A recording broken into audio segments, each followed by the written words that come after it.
Shalom bien-aimés, que la paix du Seigneur soit multipliée dans la vie de chacun de nous, dans le précieux nom de notre Seigneur et Sauveur, Jésus-Christ. La grâce nous est encore donnée pour que nous soyons encore autour de la parole de Dieu et que nous prenions l'essentiel de ce que Dieu a prévu pour nous dans cette saison. Le premier numéro, nous avons commencé à parler de la profondeur qui attire la hauteur.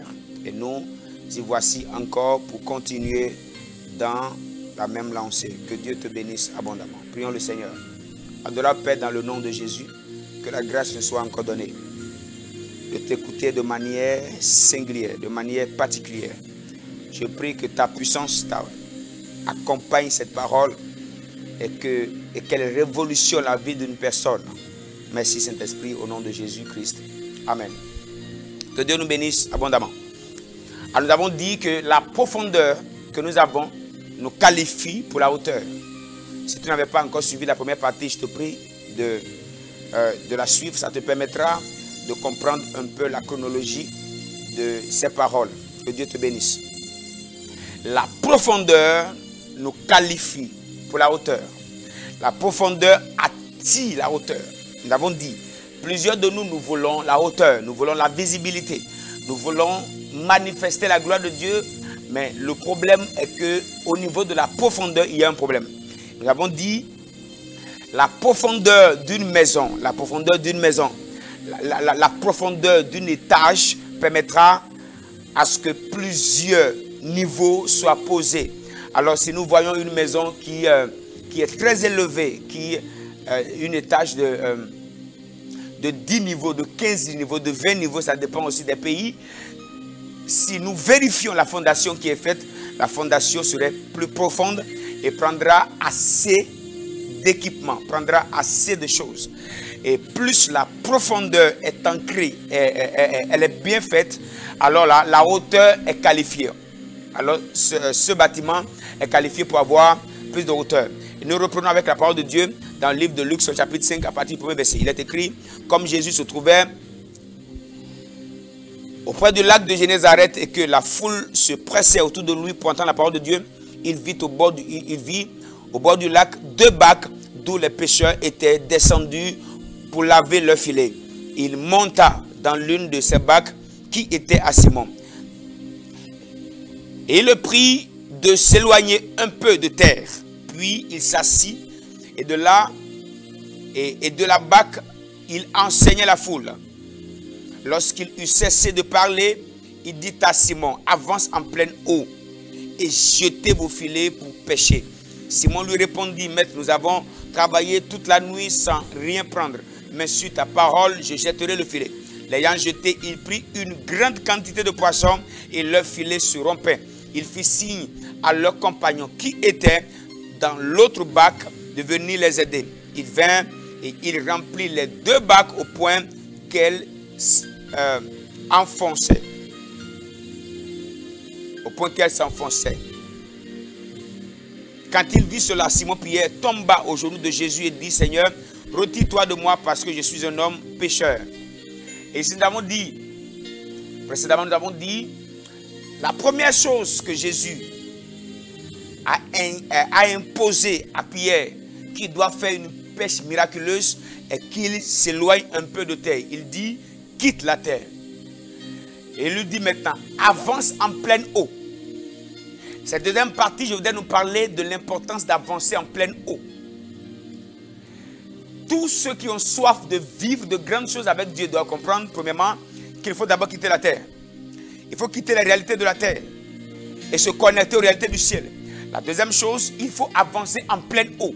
Lorsque Jésus parle ici de la pleine eau, il est en train de parler de la profondeur de l'eau.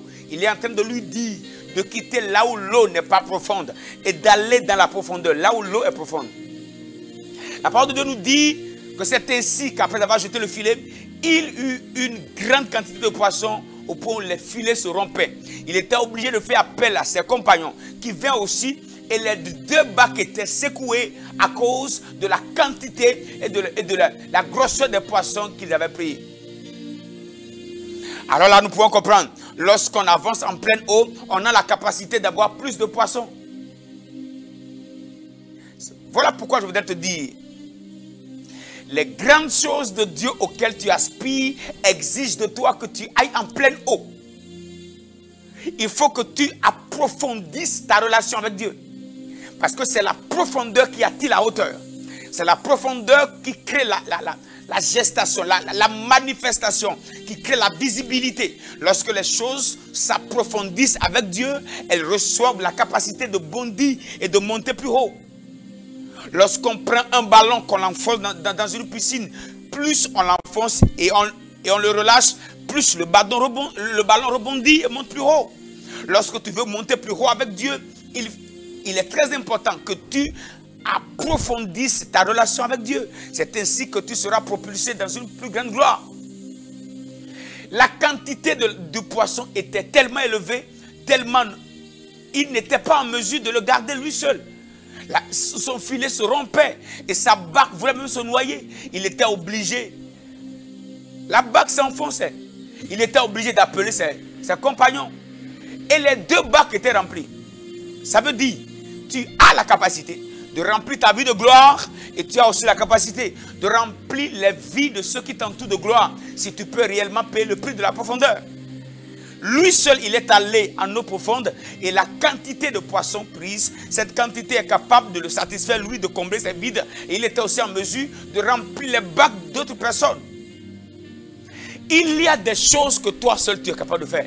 Il y a des changements radicaux qui doivent arriver dans ta vie et qui doivent impacter des vies si seulement tu décides toi aussi d'aller en eau profonde.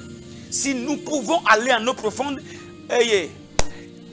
les grands poissons, les gros poissons ne sont pas à la rive, ne sont pas juste superficiels sur les eaux. Il y a des poissons qu'on ne peut jamais voir quand on approche l'eau. Mais il y a des poissons avant de les voir, il faut aller en profondeur. Les baleines, on ne les trouve pas superficiellement. C'est les frétins, les petits poissons qu'on peut voir. Les gros poissons, on ne les voit pas de manière superficielle. C'est seulement lorsqu'on va en eau profonde qu'on prend les gros poissons. Ça veut dire, il y a des miracles de Dieu qui t'appellent. Il y a des miracles qui t'attendent. Il y a des signes, des prodiges qui t'attendent. Il y a la grande destinée auquel tu es appelé qui t'attendent. Et cette destinée qui t'attend, cette destinée qui t'appelle, te connaît à une réalité. La profondeur. La réalité, la grande destinée qui t'appelle, qui t'attend. Fais maintenant crier la profondeur qui t'appelle. La profondeur, lorsque tu répondras à l'appel de la profondeur, tu vas maintenant répondre à l'appel de la hauteur, de la manifestation de la gloire. Il est important de savoir que la qualité et la quantité de poissons dépend de la profondeur de l'eau. Les grandes choses que tu peux avoir avec Dieu dépendront maintenant de ta profondeur avec Dieu. Il y a certaines manifestations de Dieu que nous ne verrons jamais si nous restons superficiels.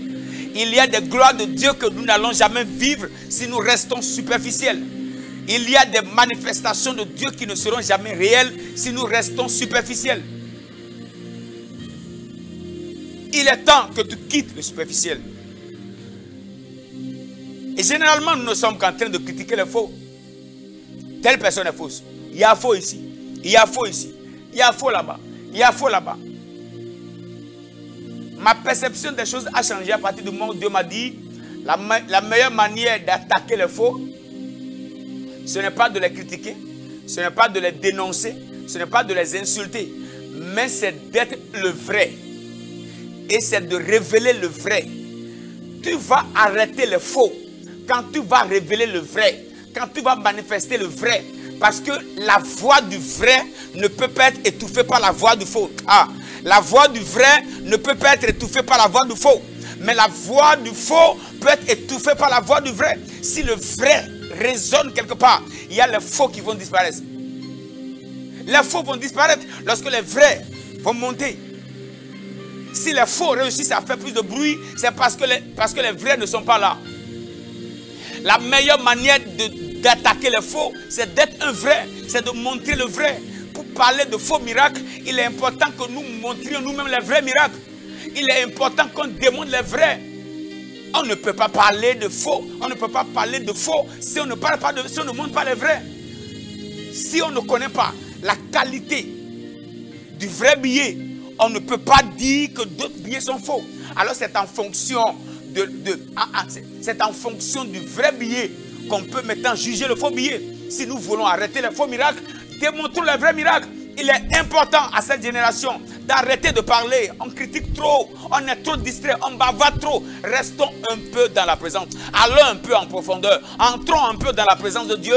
Entrons dans la présence de Dieu. Passons du temps avec le Seigneur. C'est le facteur qui permettra aux gros poissons de sortir. Il y a des miracles insoupçonnés, des choses que Dieu veut manifester. Mais avant qu'il ne manifeste ces choses, Dieu a besoin des personnes qui vont décider, payer le prix d'aller en pleine eau pour aller prendre les gros poissons, qui vont sortir les gros poissons et qui seront en mesure de montrer aux autres que oui, la pêche miraculeuse est possible. Les fali atu shanahaya. La pêche miraculeuse est possible. Il y a des signes, des prodiges et des miracles que nous serons en mesure de manifester dans notre génération si nous décidons de payer le prix de la profondeur. On parle trop. On est trop distrait. Et aujourd'hui, pour connaître les faux, il faut aller sur Facebook. Comme si Facebook était le don de discernement. Il faut aller sur YouTube. C'est ce qu'un homme dit. C'est ce que quelqu'un dit sur quelqu'un. Qui constitue l'élément de mesure. On doit entrer en profondeur. La distraction est énorme. Jésus revient bientôt. Et Jésus ne viendra pas nous chercher dans cette distraction-là. Il est important que nous décidions d'approfondir notre intimité avec Dieu, que nous allions de manière plus profonde, qu'on exagère dans les choses de Dieu. Il est temps que tu approfondisses ta relation avec Dieu. Il est temps. Il est temps, il est temps, il est temps. La profondeur peut prendre du temps, mais la hauteur devient rapide. Je répète, la profondeur prend du temps, mais la hauteur devient rapide. Lorsqu'une maison est en construction et la fondation est en train d'être faite, parfois on ne sait même pas ce qu'ils font. Ils sont là, rien ne monte, mais ils passent parfois des mois. Ça dépend aussi de la montée, de ce qui veut monter. Alors là, ils prennent du temps dans la profondeur. Mais lorsque ça commence à monter plus haut, la rapidité s'observe. Pourquoi? Parce qu'ils ont pris le temps de créer une fondation qui est en mesure de porter la hauteur. Il est temps que nous allions dans la présence de Dieu et que nous passions du temps dans la présence de Dieu. Le niveau où tu es est en fonction de ta profondeur. Le poisson qui est dans ta main, c'est en fonction de ta profondeur. Si tu décides d'aller plus bas, de t'approfondir, c'est de là que tu peux rencontrer les gros poissons. C'est de là que tu peux sortir les gros poissons. Et tu es en mesure de nourrir tout le quartier. Par la vie de Dieu qui t'aurait blindé, qui t'aurait impacté, tu seras en mesure de remplir d'autres bacs. L'onction que tu vas commencer à libérer sera en mesure d'impacter plusieurs vies. Tu seras en mesure de nourrir plusieurs autres personnes. Il est important que nous approfondissions notre relation avec Dieu, notre consécration. Il est important que la consécration arrête d'être superficielle, que nous nous consacrions réellement à Dieu, qu'on se dispose à Dieu, qu'on aille en eau profonde et qu'on aille chercher les gros miracles. La puissance de Dieu, la gloire de Dieu, pour qu'elle se manifeste. Dieu a envie de faire de grandes choses. Mais le problème est que Dieu a des enfants qui sont trop bavards. Trop bavards. Oh Dieu, que la grâce nous soit faite d'entrer dans les profondeurs de tes choses et de prendre les choses d'en haut que tu caches dans ton intimité, que tu caches dans la profondeur et que nous les sortions et que nous les manifestions et qu'au travers de nous que plusieurs vies assoiffées soient étanchées. Que ta grâce nous soit donnée et que le surnaturel nous soit accessible. Oh Dieu, que tu nous aides afin que nous soyons ancrés dans ta présence. Et que nous prenions les choses de la profondeur. Que nous les sortions de la hauteur. Et que cela permette à tes enfants de vivre le surnaturel. Il est temps, oh Dieu, que tu nous aides. Aide-nous, Seigneur. Au nom de Jésus-Christ. Amen. Merci d'avoir suivi jusque-là. Que Dieu te bénisse abondamment. Et à la prochaine pour la suite. Ne rate pas ça. Shalom chez toi.